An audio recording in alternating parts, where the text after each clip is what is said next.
The ocean is such a major part of everything that you do as an Ironman or an Ironwoman. And for many athletes, there is nothing better. The ocean's your fix. It's your cleansing every afternoon from, you know, someone annoying you to working hard to being hot and bothered. Like, what do? We dive in the ocean and immediately we're refreshed and cleansed and relaxed and we feel human again, so to speak, if that's what feeling human's all about. When I'm not in the ocean, you know, you just feel, you just don't feel yourself. The ocean for me is, it's my lifeblood. As soon as I get down the beach, it feels like I was born there. I'm meant to be there. Whenever I'm in a bad mood and I'm cranky and that, I get my board and I just go out and catch a wave and go for a surf, and by the time I come in half an hour later or an hour later, I'll be in a good mood, and that's what nature does for me. I can be 5 kilometres out or 4 kilometres out of Palm Beach and just be completely by myself, and I love that. I love not being anywhere near anyone. Just that, I don't know, jumping in the water and just having that feeling of swimming under a wave. I have to have it. It's something I could never live without. I guess I do find it healing. No matter what the stresses you have or the problems you have, you go out for a surf or get out for a paddle and they all just fade away.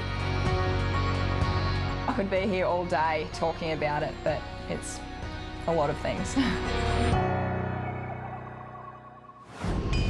Well, what is there not to love about the sun, the sand and the surf? It's a fantastic lifestyle and great also to see these guys putting back into the community. This is recently Wes, Shannon, Kai and Zane all taking part in helping out with Schoolies Week on the Gold Coast, getting stuck in the barbecue, handing out some Nutri-Grain bars and generally getting involved on the beach. We go to some wonderful beaches, Leachy. Some fantastic athletes. The men's field is chockers with superstars. Oh, look, I mean, Shannon Eckstein last year, how consistent was he? Only won 1 race, but his worst result was 6th position. And then you had the other guys that won last year. Zane Holmes won 2 races. He's a standout. Kai Hurst, the back end of the series, he came into his own, finished off with 2 seconds. He's up there. Matty Poole, 2nd in the series last year. He'll want to step up. Kane Eckstein. 5 Coolangatta goals now under his belt, Leachy. Incredible. He's in form. He knows what he needs to do, so he's another one.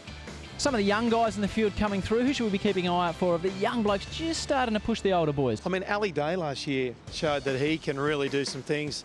I mean, look at Kenrick Louis. He won the trial. I mean, the kid could be a superstar. I mean, last year, the year prior, Matt Poole won the trial, came into the series and finished 2nd overall, and into the last race was right there with Shannon, trying to win the whole thing. So, I mean, Kenrick Louis, can he make a difference like that as well? Who knows?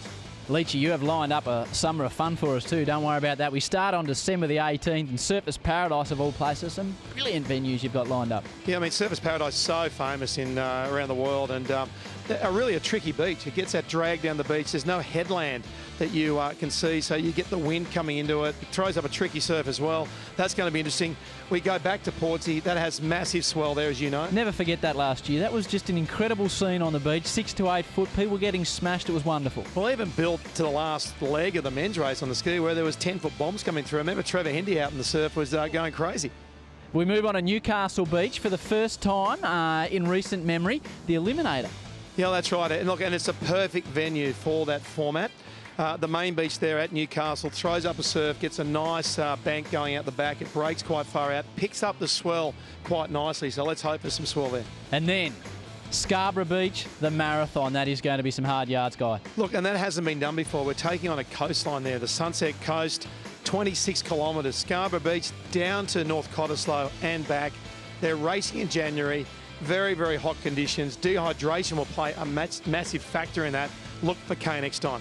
Coolum Beach then for the pursuit, and then we finish off at Noosa Heads where we finished the season again last year for the Eliminator. Wonderful place to finish. Yeah, what a great format to finish with. That beach lends itself so nicely to the Eliminator format. Very, very exciting racing, and it's a really good way to finish the series. And some distinctive new colours this year, Leachy, just to make it easier for those viewing at home. That's right. Well, the top 10 will have individual colours. So Kane Eckstein will be in a different colour to Kai Hurst and Shannon Eckstein, so it'll be much easier to work out where they are, how they're going, particularly in the surf. For you and me as well, which is a good thing. The points, a lot more emphasis on the podium and especially first position this year. Last year, first place was worth 20 points. This year, 25. So second place goes down to 22. Third place 20. So we're trying to split it up and make it much more rewarding to get on that podium. Leachy, fantastic to have you here. We'll see you again in a week's time for the first event at Surfers Paradise. Keep an eye for that one. Check your local guides. That will be a wonderful event. There is one man they will all be chasing. His name is Shannon Eckstein. He's won this series 5 times. He is the reigning champion. He's the tough man to beat. Best Ironman in Australia, I think for sure is my brother Shannon. I think, you know, just looking at, you know, what he's done in the series, especially last year, he won 5 out of 6 races, which is just, to win 5 out of 6 races against 20 of the best Ironmen in the world is stupid.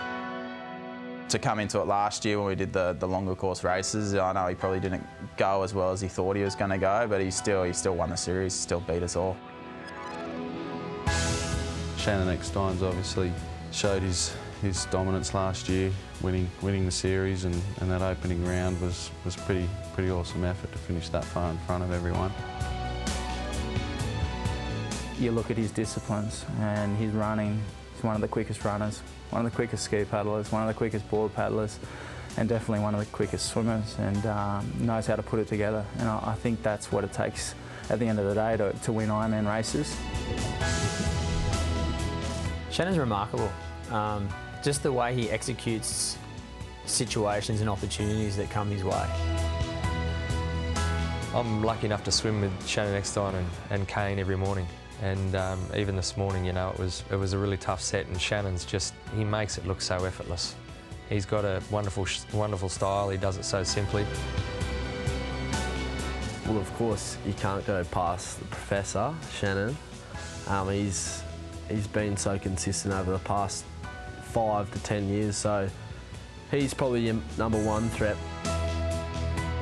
Shannon's the guy that's always there leading or with the leaders, so, you know, you think you're going all right up the front, but Shannon's, you know, 9 times out of 10, Shannon's going to be right there next to you. You just can't seem to shake him. He's always going to be there. Even if he's off his game, he's still hard to beat. When Shannon's on, when he's racing his absolute best in a short course Ironman, you know, no one can beat him. The best thing about watching Shannon race, when you step back and do get to watch him race, when you're not racing him, is that opportunities present themselves and he can pounce on them because he's strong enough and fit enough. There's nothing more frustrating than when you race that you can't make a move because you're not fit enough to do it, and you know that you've still got another part of the race to go. I think he's the one guy that changed the face of surf life saving when it came to Ironman racing, because he perfected the transition so well. And that was back when the Nutri-Grain, every race was pretty much the same, so he eliminated any doubt that, you know, he wasn't the best in the sport, and after 5 series titles, I think he's proved that. Shannon's a threat, and he's the man that we're all after.